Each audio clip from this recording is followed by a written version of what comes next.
Hi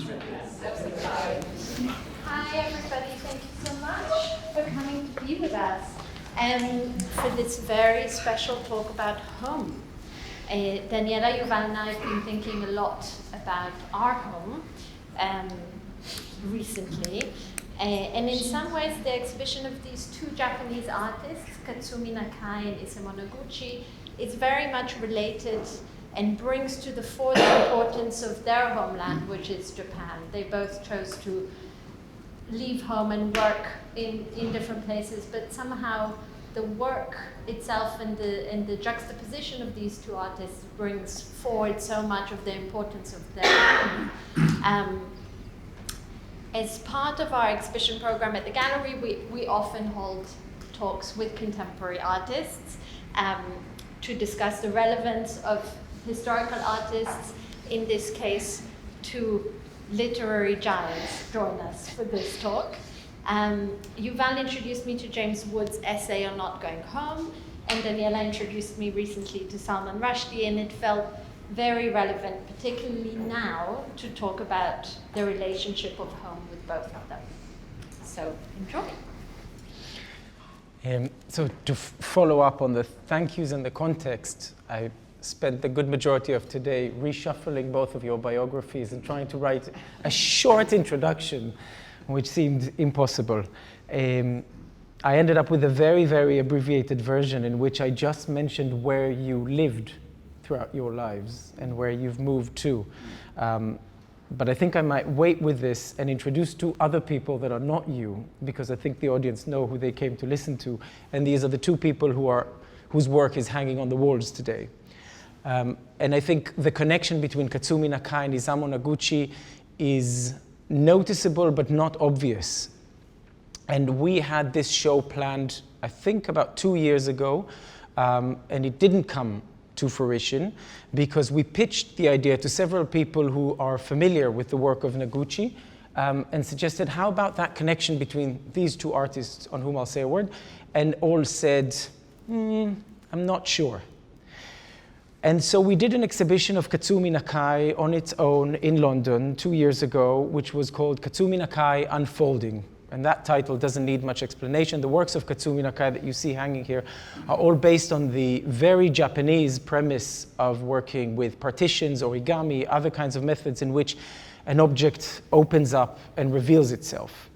And Nakai, not a very well-known artist, certainly not in America, was born in Japan in 1927 in the region of Osaka, and was only able to become an artist after his father's passing. His father, who was a priest, was not very keen on the idea, so he went to art academy at the age of 26, and just after the Second World War, and became very much involved in a group that was very much parallel to the Gutai group that we know much better. They were called Teikaikai, and he was one of its founding members, but he wanted to come here to America. He saw Robert Rauschenberg in Japan, he heard John Cage in Japan, and he had an idea of what he could make in art if he were to go somewhere else. So I believe it's in 1964 that Japan finally issues visas to Japanese to travel abroad, and he is heading here to America, but he doesn't arrive here. He stops through Paris and Athens and places he thinks he must see. He leaves a daughter and a wife back at home and goes on his journey and says, "You'll join me as soon as I settle." And he arrives in Milan with a letter of introduction to a gallerist who then finds him very interesting, and the work he finds very interesting is the work you don't see here, but maybe in the first room. There are a couple of paintings, including one that his wife used to call the vroom vroom painting, because he made it with a sanding machine going all over with paint on the canvas.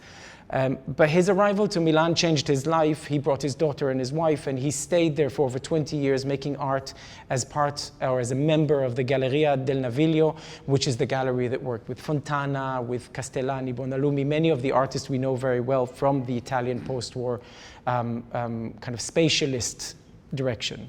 But his eyes were always set a bit on America in a weird way, and were always very much also, but his person was very much still behind in Japan. He never really learned Italian, which means he worked in a country in which he was exhibiting, had a family, but never really spoke the language. And you find it even in the titles of his works, which at some point developed or were adapting the Italian as their language, but very often with mistakes, grammatical mistakes that his daughter always would find very, very funny. And on the other hand, later in life, in the 1980s, when he finally kind of found his place possibly more in Italy, he decides to have a homecoming and he goes back to Japan, where he actually found life to be more suitable to him, perhaps. But maybe that was too late. He was too Italian in a way, too Japanese to this place. And I think in a way his career was very much affected, as well as his legacy, by that contradiction of places and that movement between places. And oddly enough, in an interview late in life, he was asked about that ambition to travel and live elsewhere. And he was asked, if you were to go to America, where would you go? And his answer was Las Vegas. And I must admit, looking at these opening signs, at these colorful, formal objects, there is a thought about a deeper meaning of Las Vegas that comes within his thought, maybe.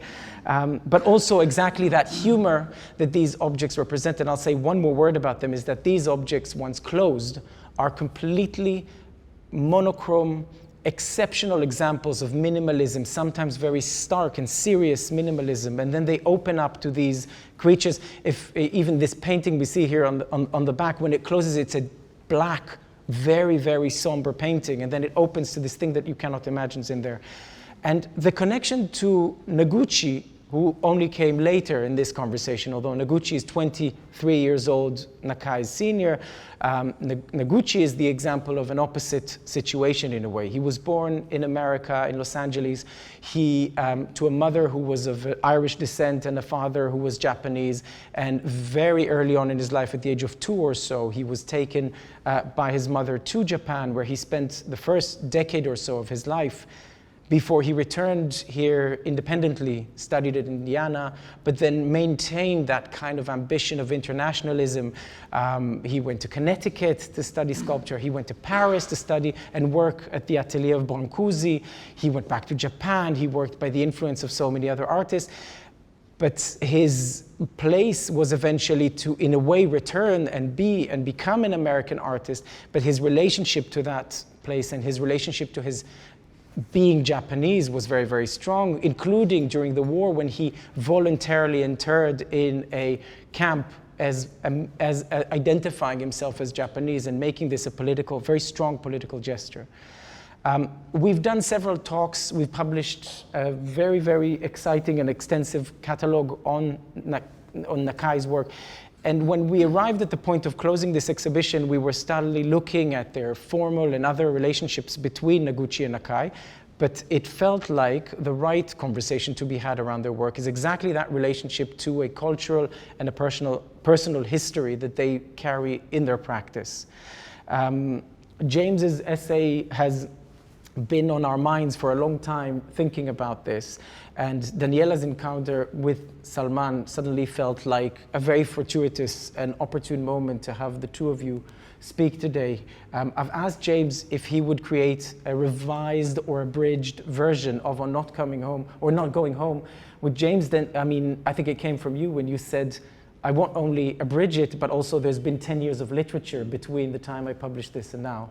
So we'll start with the shorter presentation of On Not Going Home, which was published for the first time 10 years ago at the London Review of Books as an essay reflecting on that concept and what it means, which we will very soon, if those who haven't read can familiarize themselves. And then we'll have the opportunity to hear Salman's specific perspective on his life and work as an author whose relationship to a homeland has been so complicated. So I hand it over to you, James, maybe to start. Thank you. Thank you very much. It's a real joy to be here, and an extraordinary honor to be with Salman. I'll say that whatever I read in the next 20-25 minutes is really all anticipated in a famous essay by Salman called Imaginary Homelands, which I hope I know I'll revert to it, but I hope we'll talk about it in conversation too. So this is something I wrote 10 years ago when I was really just trying to think about movement and immigration from the point of relative privilege rather than from its more usual underprivileged aspect. That seemed true to my own experiences, and I needed to write out of my own experiences, as you will hear in the following. I had a piano teacher who used to talk about the most familiar musical cadence, in which a piece returns after wandering and variation to its original key, the tonic, as going home. It seemed so easy when music did it. Who wouldn't want to swat away those black accidentals and come back to sunny C major? These satisfying resolutions are sometimes called perfect cadences. There's a lovely subspecies called the English cadence, used often by composers like Tallis and Bird, in which just before the expected resolution, a dissonance sharpens its blade and seems about to wreck things, and is then persuaded home, as it should be. I wish I could hear that English cadence again, the way I first properly heard it in Durham Cathedral. I was 11 years old. During the lesson, we choristers had been exchanging notes, probably mocking one of the more pompous priests, the one who, as he processed towards his stall, held his clasped hands pointing outwards from his breast like a pious fish. And then we were up on our feet and we were singing O Nata Lux by Thomas Tallis. I knew the piece, but I hadn't really listened to it. Now I was struck by its great beauty, the soft equanimity of its articulation like the voice of justice, the sweet dissonance, welcome as pain. That dissonance with its distinctive Tudor sound is partly produced by a movement known as false relation, in which the note you expect to hear in the harmony of a chord is shadowed by its nearest relation, the same note but a semitone off. So if you imagine on the piano, if you were holding a D triad with your right hand, the middle note would be an F sharp, but if you held a D minor triad with your left hand, the middle note would be an F natural. It's that kind of scrunchy sound. As the Tallis was ending, I saw a middle-aged woman with a canvas shoulder bag enter the shadowy hinterland at the back of the huge building. Standing so far away, a singular figure, she might have been a tentative tourist, but I knew the full bag, that coat I always wanted to be a bit more impressive than it was, the anxious rectitude of my mother's posture. She came every Tuesday afternoon because the girls' school she taught at got out early then. My parents lived only a mile or so from the cathedral, but I had to board at the school. Tuesday afternoons, before I went back to school, gave me the chance to exchange a few words and grab whatever she brought in that bag: comics, sweets, and more reliably, socks. In my memory, this is exactly what happened. The radiance of the music, the revelation of its beauty, the final cadences of the Tallis, and my happy glimpsing of my mother. But it happened 48 years ago, and the scene has a convenient, dreamlike composition. Perhaps I have really dreamed it. As I get older, I dream more frequently of that magnificent building, the long, grey, cool interior hanging somehow like memory itself. These are intense experiences from which I awake hearing every single note of a piece of remembered music. Happy dreams, rarely troubled. I like returning to that place in my sleep, even look forward to it. But real life is a different matter. The few occasions I've returned to Durham have been strangely disappointing. My parents are dead. I haven't lived in the country for decades. The city has become a dream. Herodotus says that the Scythians were hard to defeat because they had no cities or settled forts. Quote, "They carry their houses with them and shoot with bows from horseback. Their dwellings are on their wagons. How can they fail to be invincible and inaccessible for others?" To have a home is to become vulnerable, not just to the attacks of others, but to our own massacres of alienation, our campaigns of departure and return. I left my home twice, the first time just after university when I went to London in the familiar march of the provincial for the metropolis. I borrowed £1,000 from the NatWest Bank in Durham, an account I still have, rented a van one way, put everything I owned into it, and drove south. I remember thinking as I waved at my parents and my sister that the gesture was both authentic and oddly artificial, the authorized novelistic journey. In this way, many of us, of course, are homeless, the exodus of expansion. The second departure occurred in 1995, when at the age of 30 I left Britain for the United States. I was married to an American, we had no children, and America would surely be new and exciting. We might stay there for a few years, 5 at the most. I've now lived 30 years in the United States. It's feeble to say I didn't expect to stay as long, and ungrateful or even meaningless or dishonest to say I didn't want to. I must have wanted to. There's been plenty of gain. But I had so little concept of what might be lost, losing a country or losing a home, if I gave the matter much thought when I was young, was an acute world historical event forcibly meted out on the victim, canonized in literature and theory as exile or displacement, and defined with appropriate terminology by Edward Said in his essay, Reflections on Exile. Quote, "Exile is strangely compelling to think about, but terrible to experience. It is the unhealable rift forced between a human being and a native place, between the self and its true home. Its essential sadness can never be surmounted. And while it is true that literature and history," continued Said, "contain heroic, romantic, glorious, even triumphant episodes in an exile's life, these are no more than efforts meant to overcome the crippling sorrow of estrangement. The achievements of exile are permanently undermined by the loss of something left behind forever." Close quotes. Said's emphasis on the self's true home has a slightly theological or perhaps Platonic sound. What is the self's true home? Certainly, in the traditional reading, the desert of exile seems to need the oasis of primal belonging, the two held in a biblical clasp. In that essay, Said distinguishes between exile, refugee, expatriate, and emigre. Exile, as he understands it, is tragic homelessness connected to the ancient punishment of banishment. It's harder to see how the milder, unforced journey I'm describing could belong to this grander version of suffering. Not going home is certainly not the same as homelessness. That nice old boarding school standby, homesickness, might fit better, particularly if allowed a certain doubleness. I'm sometimes homesick, where homesickness is a kind of longing for Britain and an irritation with Britain, sickness for and sickness of. It's possible, I suppose, to miss home terribly, not know what home really is anymore, and refuse to go home all at once. Such a tangle of feelings might then be a definition of luxurious freedom, as far removed from Said's tragic homelessness as can be imagined. So whatever this state I'm talking about is, this not going home, it's not tragic. There's probably something a bit ridiculous in these privileged laments. Oh, sing dem Harvard blues, white boy. But I'm trying to describe some kind of loss, some kind of falling away. The gain is obvious enough and thus less interesting to analyze. I asked Christopher Hitchens long before he was terminally ill where he would go if he only had a few weeks to live. Would he stay in America? No, I'd go to Dartmoor without a doubt, he told me. It was the landscape of his childhood.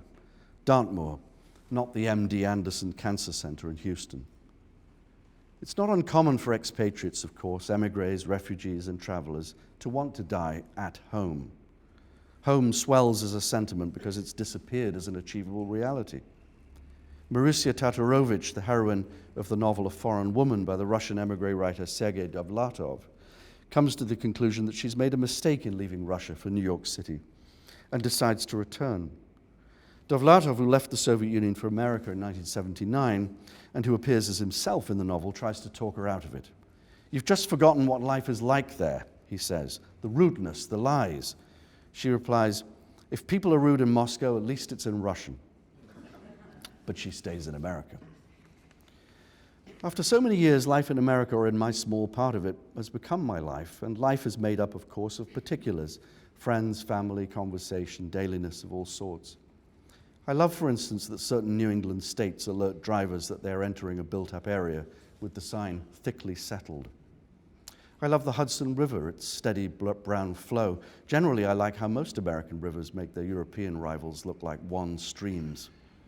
There's the crimson livery of the Boar's Head trucks, or the way the mailman delivering the post in the dark winter afternoons wears a little miner's lamp on his head and peers down at his paper bundle. Large American radiators in old apartment buildings with their hissing and ghostly clanking. But there's always the reality of a certain outsiderdom.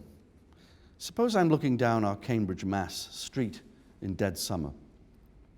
I see a familiar life, the clapboard houses, the porches, the heat mirage hanging over the patched road, snakes of asphalt like black chewing gum, the grey cement sidewalks, signed in one place when the cement was new by 3 young siblings, the heavy maple trees, the unkempt willow down at the end, an old white Cadillac with the bumper sticker, Ted Kennedy has killed more people than my gun. And I feel nothing. Some recognition, but no real comprehension, no real connection, no past. Despite all the years I've lived there, just a tugging distance from it all. A panic suddenly overtakes me and I wonder, how did I get here? And then the moment passes and ordinary life closes itself around what had seemed for a moment a desperate lack. But then there is the same light veil thrown over everything when I go back to Britain too. When I was first living in the States, I was eager to keep up with life back at home. Who was in the cabinet, the new music, what people were saying in the newspapers, the price of petrol, the shape of friends' lives. It became harder to do so because the meaning of these things grew less and less personal. For me, British reality has disappeared into memory, has changed itself to past, as Philip Larkin has it. I know very little about modern daily life in London or Edinburgh or Durham. There's a quality of masquerade when I return, as if I were putting on my wedding suit to see if it still fits. Lukács talks famously about the novel as the epic of transcendental homelessness. What I've been describing, both in my own life and the lives of others, is more like secular homelessness. It can't claim the theological prestige of the transcendent. Perhaps it is not even homelessness. Homelooseness, with an admixture of loss, might be the necessary neologism, in which the ties that might bind one to home have been loosened, perhaps happily, perhaps unhappily, perhaps permanently, perhaps only temporarily. Clearly, this secular homelessness overlaps at times with the more established categories of emigration, exile, and post-colonial movement. Just as clearly, it diverges from them at times. Where exile is often marked by the absolutism of the separation, homelooseness would be marked by a certain provisionality, a structure of departure and return that may not end. Is it hyperbolic to suggest that the Boeing 747 has been more world-changing than the internet? Certainly there's something to the idea of reclaiming the revolutionary prestige of the internet on behalf of mass travel rather than digital movement, heavy rather than liquid modernity.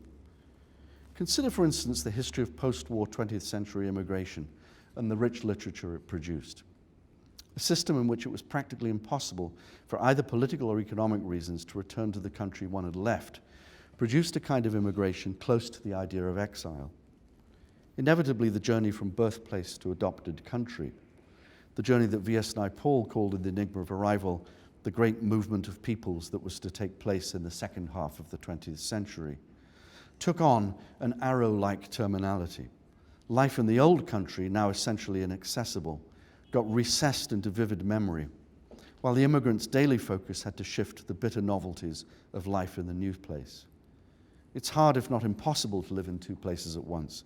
With a few notable exceptions in both émigré fiction and the fiction of early post-colonial immigration, novels tended to be set either wholly in the old country or in the new one, but not, temporally speaking or formally speaking, in both at once. At least in literary terms, immigration, you could say, depended on the model of emigration. In the last 30 years or so, with the advent of cheaper air travel and subsequent further great movements of peoples, a new kind of literature of displacement has arisen, whose structure is often characterized by a freer and continuous movement back and forth between the country of origin and the country of destination, often along with various other global locations. I'm thinking of writers as diverse as W.G. Sebald, Amit Chowdhury, Taye Selassie, Alexander Hemon, Sanjeev Sahota, Yagi Yassi, Hisham Matar. It's not unusual to find such writers structuring their books around several narratives set in different countries, and to find the author as a conspicuous, self-conscious, journeying presence in the text, the narrating self who implicitly binds together these disparate journeys. I don't know if this is world literature, but it's certainly worldly literature. Fiction's not so much of the enigma of arrival as the enigma of arrivals and departures. Fiction's not of home or home leaving, but of homes. The question of what might be called cleaved identity is an open one in a number of these books. We shouldn't be surprised, for instance, to find such literature as freshly alive to multiple displacements, to displacements within displacement. For instance, in Jenny Erpenbeck's novel, Go West Gone, English translation was 2017, the central tale is about migrants arriving from such places as Libya, Burkina Faso, and Niger in Germany. But Erpenbeck keeps her eye on her German protagonist, Richard, a professor of classics, who was born in East Germany, and who still loses his way in what used to be in West Berlin, because he's so unfamiliar with it. The sight of his own dishwasher still makes Richard smile. And indeed, he thinks about the larger geopolitical questions of migration by extrapolating from his own displacement. If he thinks there are former East Germans who have dishwashers essentially because they're piggybacking off West German capitalism, then, quote, if this prosperity couldn't be attributed to their personal merit, then by the same token, the refugees weren't to blame for their reduced circumstances, close quote. Likewise, why shouldn't class, say, cut across and down into the officially larger and more political issues of need? Amitava Kumar's last novel, My Beloved Life, divides its narrative between the Biswas-like life of Jadoo Kunwar, a professor of history at Patna College, and his daughter Jugnu, who works for CNN in Atlanta and who has lived in the United States for many years. When Jugnu's father dies in 2020 during the COVID pandemic, she cannot return fast enough from America to get to his deathbed, something that occurred to me in 2021 in slightly different circumstances, racing to get to Scotland, but just too late. Kumar was effectively writing about his own father, who died in 2022. And Kumar's writing has always been alert to the question of how one builds oneself anew in a new place. It isn't only that an Indian in, say, Syracuse, New York, might feel that he doesn't belong in America because of his Indianness. Perhaps his origins call him back at the level of class rather than race. Quote, my father had grown up in a hut. I knew in my heart that I was closer to a family of peasants than I was to a couple of intellectuals sitting in a dark restaurant in New York, close quotes. That's from his book, Immigrant Montana. It's Kumar who reminds us in his book, Bombay, London, New York, that, quote, the true cosmopolitans may not be those who have moved between countries or continents, but those who move great distances, geographic or social, within their native countries. And just as in an earlier literature, the self itself might have felt somewhat threatened and provisional. I'm thinking here of Salman's phrase in Imaginary Homelands about he and his peers are partial and plural as writers and as citizens. So just as in earlier literature, the self itself might have felt somewhat threatened and provisional, so movement itself, though apparently newly free, can also be provisional too, contingent on warfare, revolution, a dictator's whim. As we all know all too well at the moment, privileges can be revoked. Hisham Matar's new novel, My Friends, is narrated by Khaled, a Libyan who has lived in London for 32 years. He left Benghazi in 1983 to attend Edinburgh University. But when he attended a demonstration in 1984 outside the Libyan embassy in London and was shot, he went onto a Libyan government hit list and effectively sealed his emigration in London, at least for many years. Exile entered his body as acutely as the bullet. Nevertheless, when Khaled is able to return to Libya, and is indeed encouraged to do so by two close friends in 2011 to take up the fight and build a new country, it's too late, to use Yuval's phrase. He's been too long away. He has become, to his friends, reluctant Khaled. Exile is acute, massive, transformative. But home looseness, because it moves along its axis of departure and return, can be banal, welcome, necessary, continuous. There is the movement of the provincial to the metropolis, or the journey out of one social class into another. This was my mother's journey from Scotland to England, my father's journey from the working classes into the middle classes, my short drive from Durham to London. It is Ursula Brangwen's struggle for departure in The Rainbow, Lawrence's novel, when she quarrels with her parents about leaving her home in the Midlands and becoming a teacher down south in Kingston upon Thames, what her father calls dancing off to other side of London. Most of us have to leave home at least once. There is the necessity to leave, the difficulty of returning, and then in later life, as one's parents begin to falter, the necessity to return again. Secular homelessness, not the singular extremity of the exile or the chosenness of biblical diaspora, might be the inevitable ordinary state. Secular homelessness is not just what will always occur at Eden, but what should occur again and again. There's a beautiful section at the end of Ismail Qadari's great novel Chronicle in Stone, entitled Draft of a Memorial Plaque. Qadari was born in 1936 in the city of Gjirokastër in southern Albania, but has spent much of his writing life in Paris. Chronicle in Stone is a joyful comic tribute to the ancient native city he left behind. At the end of the book, Qadari directly addresses his hometown, quote, often striding along wide, lighted boulevards in foreign cities, I somehow stumble in places where no one ever trips. Passers-by turn in surprise, but I always know it's you. You emerge from the asphalt all of a sudden and then sink back down straight away. If it didn't trip you up, you wouldn't remember anything. For the émigré writer, returning to live in Gjirokastër is doubtless unimaginable, in rather the way that living in Paris must have seemed unimaginable when Qadari was a young man in Albania. But a life without stumbling is also unimaginable. Perhaps to be in between two places, to be at home in neither, is the inevitable fallen state, almost as natural as being at home in one place. Almost, but not quite. When I left England almost 30 years ago, I didn't know then how strangely departure would obliterate return. How could I have known? It's one of time's lessons and can only be learnt temporarily. What is peculiar, sometimes a little bitter, about living for so many years away from the country of my birth is the slow revelation that I made a large choice many years ago that did not resemble a large choice at the time. That it has taken years for me to see this, and that this process of retrospective comprehension in fact constitutes a life, is indeed how life is lived.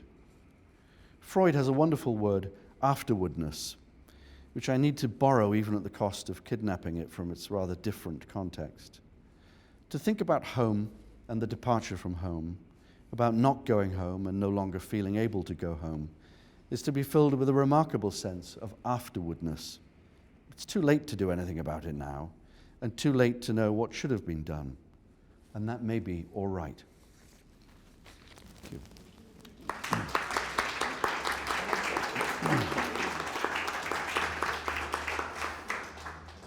Thank you so much. Thank you.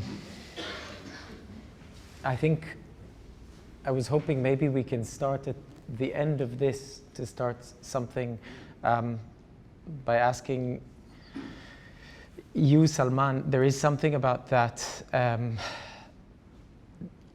that decision that is made perhaps lightly and that is later on discovered as a significant life-determining decision.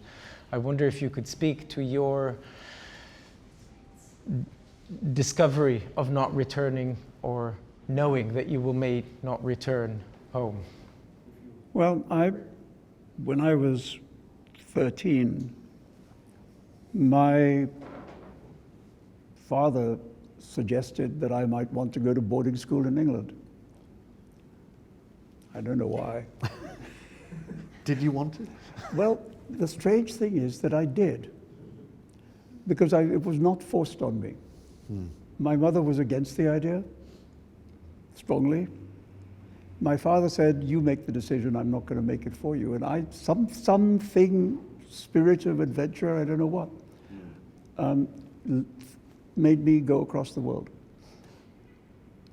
A few years after I went across the world, my father sold our home. I'm still angry.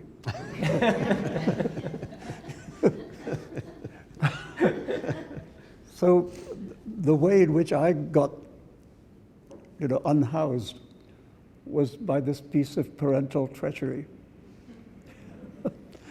And so that was the first shock. I think it's such a huge subject, home, because we all have strong feelings about it. And we have different ideas of home. The word it changes meaning, because one home is the place where you are a child, and that has a particular power that nowhere else does. But most of us leave the house in which we were a child, and we make a home of our own. And the meaning of the word changes. This is not even to do with migration or anything. It just could be in the same town. But the nature of the word shifts when we make our own home. Dorothy in The Wizard of Oz says, there's no place like home. It strikes me as being completely untrue. If you had to compare Kansas to Oz, who would prefer Kansas? And actually, even L. Frank Baum didn't, because if you read the sequence, not just The Wonderful Wizard of Oz, which is the book that was made into the film, but a couple of books later, Dorothy takes Aunt Em and Uncle Henry and relocates to Oz because it's a better home than Kansas. So, as I say, the meaning can change. What was thought to be home ceases to feel like home, and the other place begins to feel more like home. And I've always liked the metaphor of one of the big trees of India is the banyan tree. And the banyan tree has multiple roots. So there's the initial root, and then it spreads, and it puts down roots, and ends up spreading and growing by having roots in many places. And I think I've always liked that idea. It's not that you become rootless. It's not that you become homeless. It's that you're multiply rooted. It's a long time since I lived in London. Like Jay's 25 years in my case. I have the same feeling of not really knowing the slang anymore. If you ask me who is the foreign secretary, I think I'd have to check. But when I'm in London, I have a sense of home. I lived there a long time. With India, it's different because the other thing that can happen is that home can change. So the place that you're familiar with is not like that anymore. So it's the idea that you can't go home again is not because you can't get on a plane. It's because it isn't there anymore. When I grew up in Bombay, which I still call Bombay, and if you want to be bored for 3 minutes, I'll tell you why.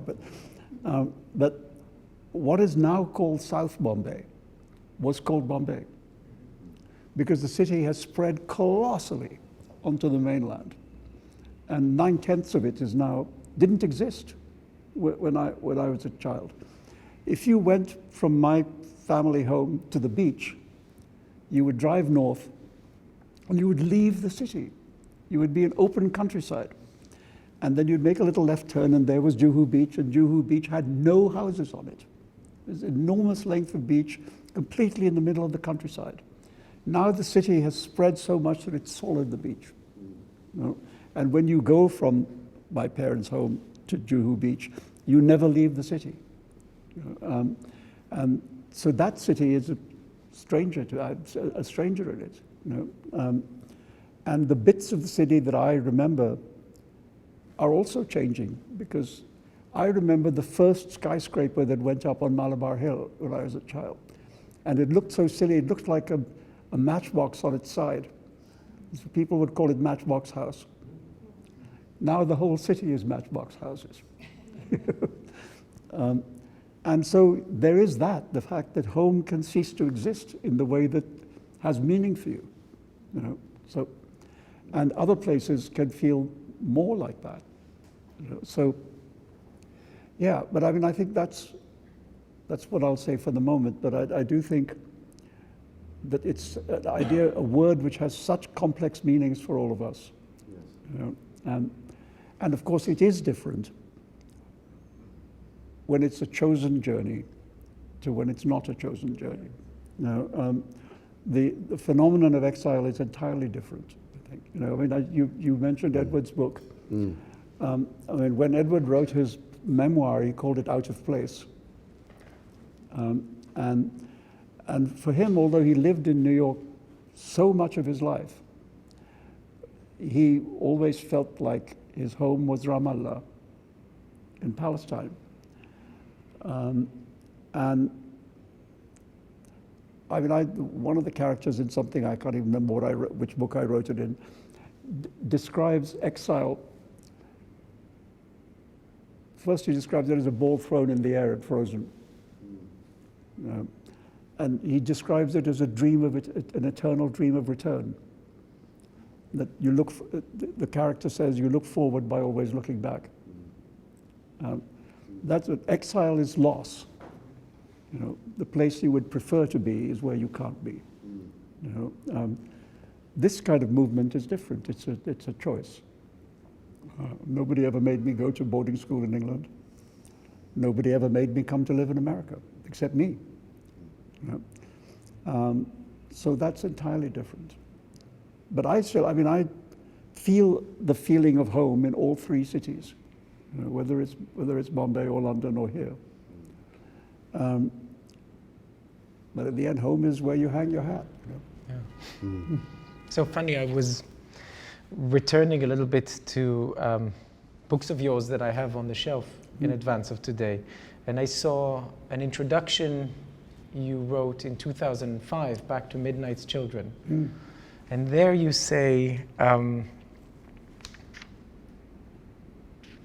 don't know if I have it here, but you say that showing that book in the West, people read it as fiction. Oh, yeah. And that when you showed it to people, and people reading it in India wrote it more as almost history. As a history book. As a history. No, it's true. When it came out, which was 1981, I mean, 100 years ago, it did have this very strange, differing readings. That in the West, people immediately categorized it as kind of literature of the fantastic, and read it like that, almost like a surrealist or text. And in India, people read it as a history book. I mean, I had more than one journalist. When I went to India after the book came out, people would come up to me and say, I could have written your book. I know all that stuff.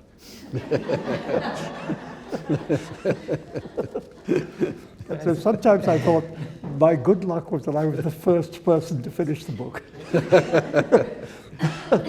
But in this context, I guess the question that rose to me immediately was, how did you write that book? As a fiction or as a history or as a mix of the two?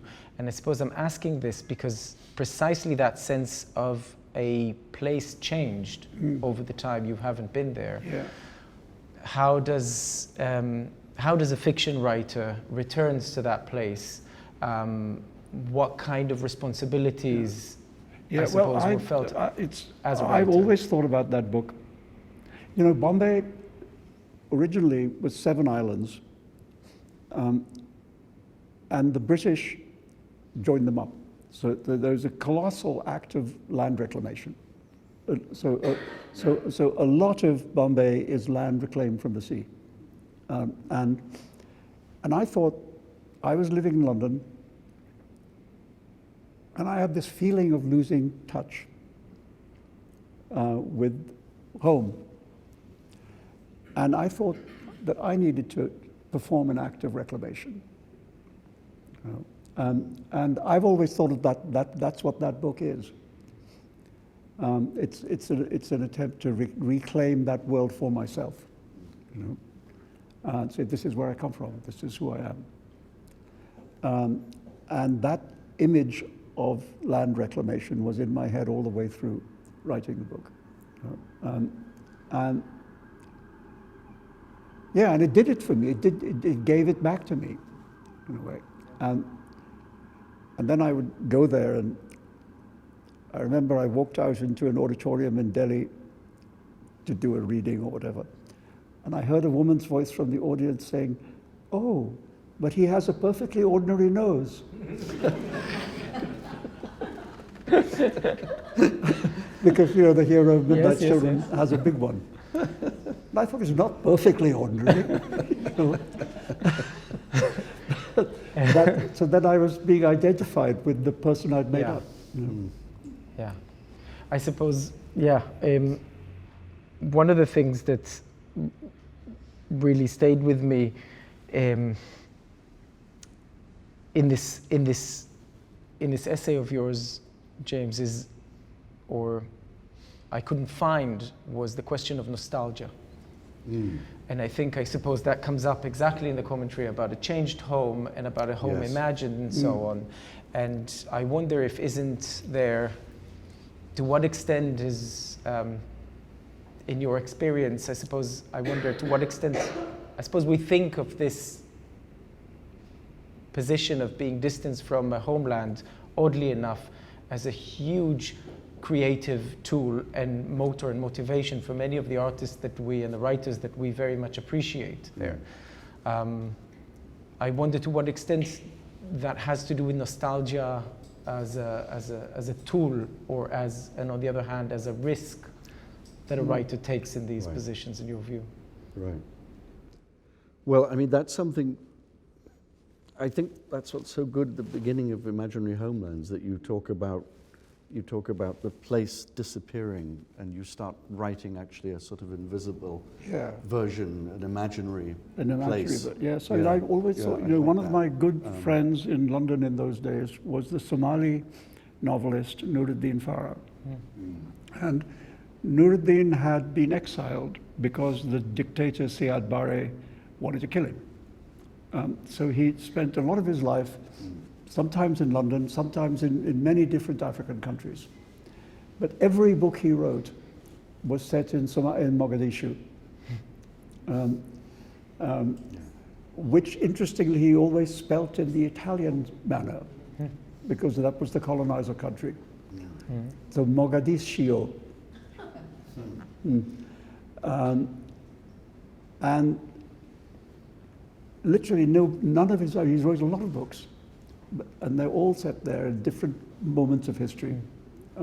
Some are political, some are love stories, mostly they're both. And I said to him, how do when I talked to him, he hadn't been there for more than a decade, I said, how do you do that? And he said, well, I carry it here. And he said, for me, it's not hard to do it because it's here. Yeah. And I still think that about India, I mean, not all of India, because India is colossal, and there are parts of India in which I'm a complete stranger. Yeah. But the bits that I know about, I mean, I can write about them easily. Yeah. You were talking, though, about home changing.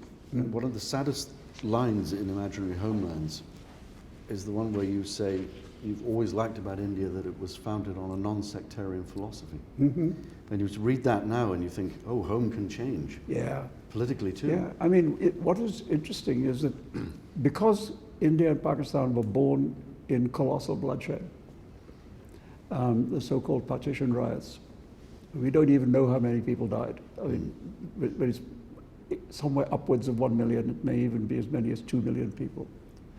were massacred, killed, Hindus killing Muslims, Muslims killing Hindus. After that, the founding fathers, Gandhi and Nehru, understood that in order to minimize the risk of that ever happening again, you had to take religion out of the narrative.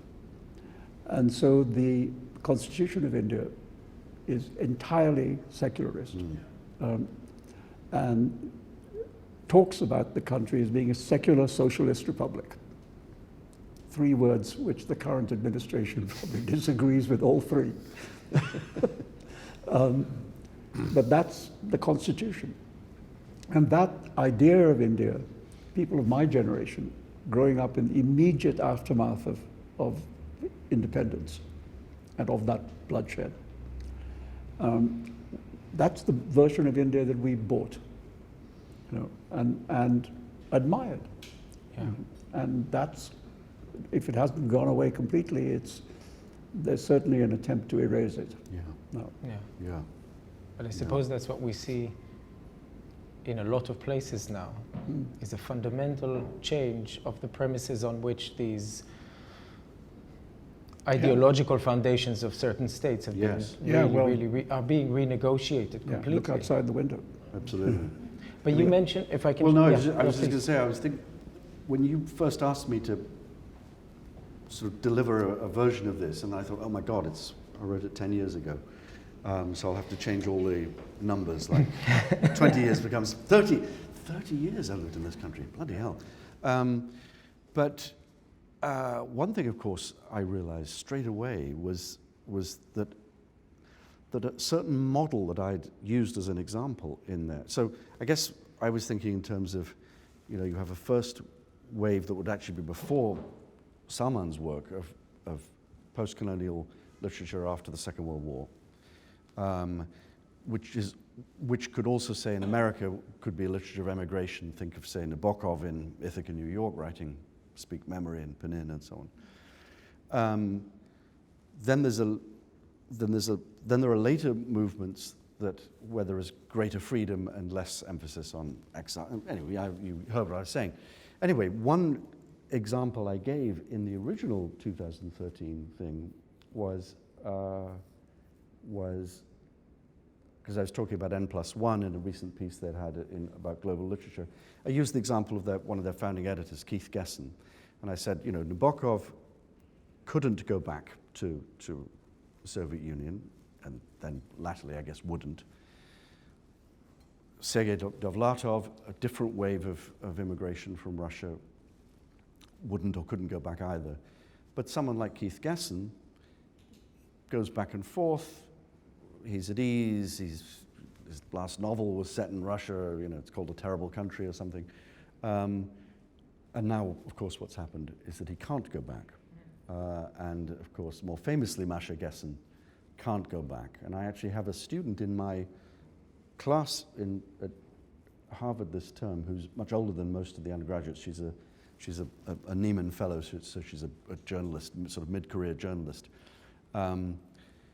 Called Elena Kostyuchenko, who's written a book, rather wonderful book called I Love Russia, who describes herself as a Russian journalist in exile because she made the mistake of going to Ukraine and doing some early reporting in Ukraine, and that's it. It would now be extremely dangerous for her to go back. So right now, the doors are shut for quite a number of Russian writers, and of course we can think of that sort of template elsewhere, or we can think of the opposite, say a return to Syria.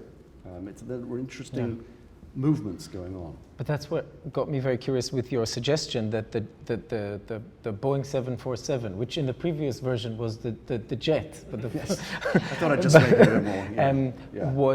Is perhaps more significant to this history than the internet.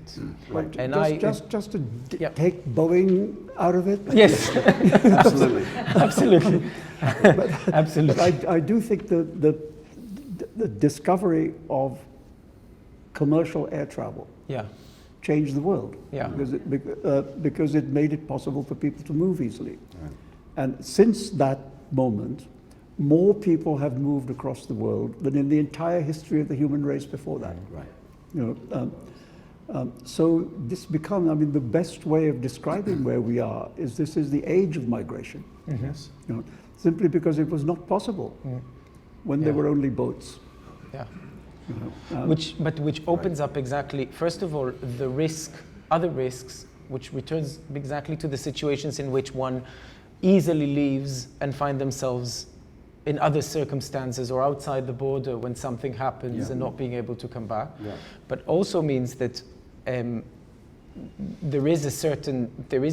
suppose there is a certain lightness to it, but there's also, what was so interesting is to see the difference between what we speak of when we talk about the internet as a kind of a fluid global space, but that doesn't quite afford the same, that there still remains a very, very strong disjunction between the exposure some experience through exactly globalization on the net and so on, and the actual act of changing place. I don't know. I think the internet is a place of loneliness. You know, it's a place where you go to feel alone, and physical movement is not like that. You know, it's the opposite of that. Right. One of the great joys of my life was the deleting of the Twitter app. And just not to have that in my head every day. Yeah. It's very liberating. Yeah. I wondered if there are one or two questions that, if anybody in the audience would like to, yes, please. Yeah. I mean, I think there's a thing about not being a child in a place. Yeah. You know, not Yes. being. I mean, I feel that there are people in this city who are born and raised New Yorkers. They know the city in another way. Yeah. Which people who arrive can't know it. Yeah. On the other hand, the history of this city is about arrival. This is all about arrival. You know, that's what the song says. You know, make it here, you can make it anywhere.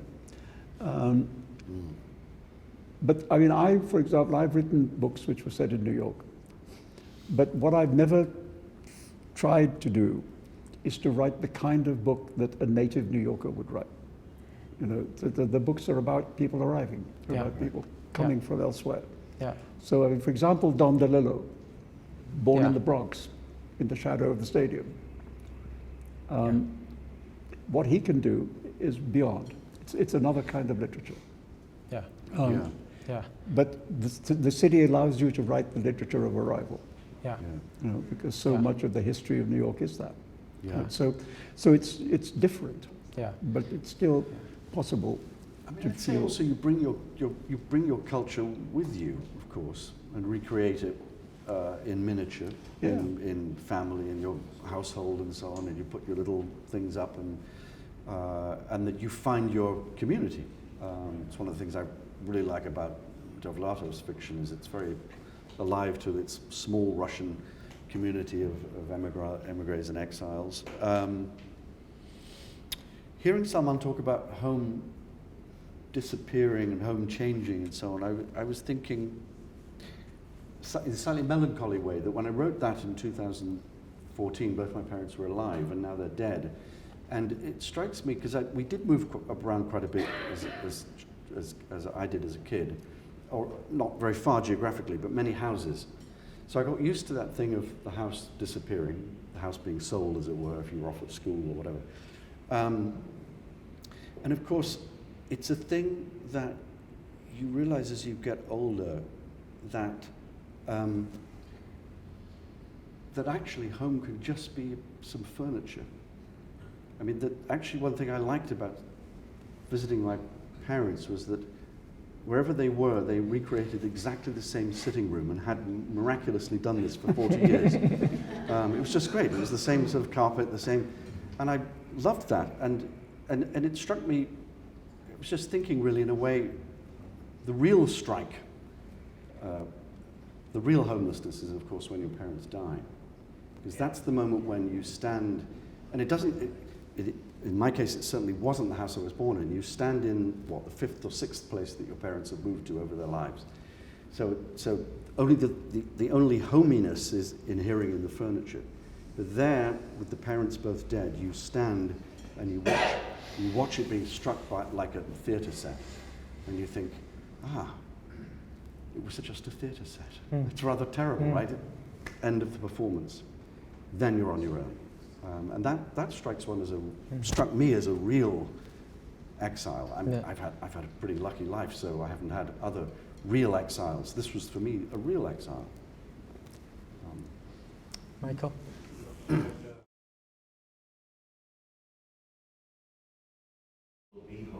I'd still be there. I mean, I love that house. And we were talking about the feeling of home. I mean, a city is a big place. I mean, but I feel where we lived in Bombay, there's the main road, and then there's this tiny little lane just going off the main road and going up a small hill and curving around to the left and ending in a dead end, and that's where that little lane has the most powerful effect on me even now, you know. So it's not the city, it's that little tiny patch that has home stamped on it. Yeah. And I can't go there even now without having that feeling, you know. So, yeah, I mean, it's a powerful emotion, home. My experience is slightly different. Because as we were saying, one of the things I was trying to do with Midnight's Children was to reclaim something. Well, if I had it anyway, I wouldn't need to reclaim it. Right. So there might have been no such book. Yeah. Maybe you have to be away from home. I mean, also, you know, India is huge, and Midnight's Children is a book which pretends it's going to contain the whole country. Well, that's an insane thing to want to do. And maybe you have to be far away from it to do that, because when you're there, you realize you can't contain a single street in a book. Right. You know, Right. let alone giant subcontinent. Yeah.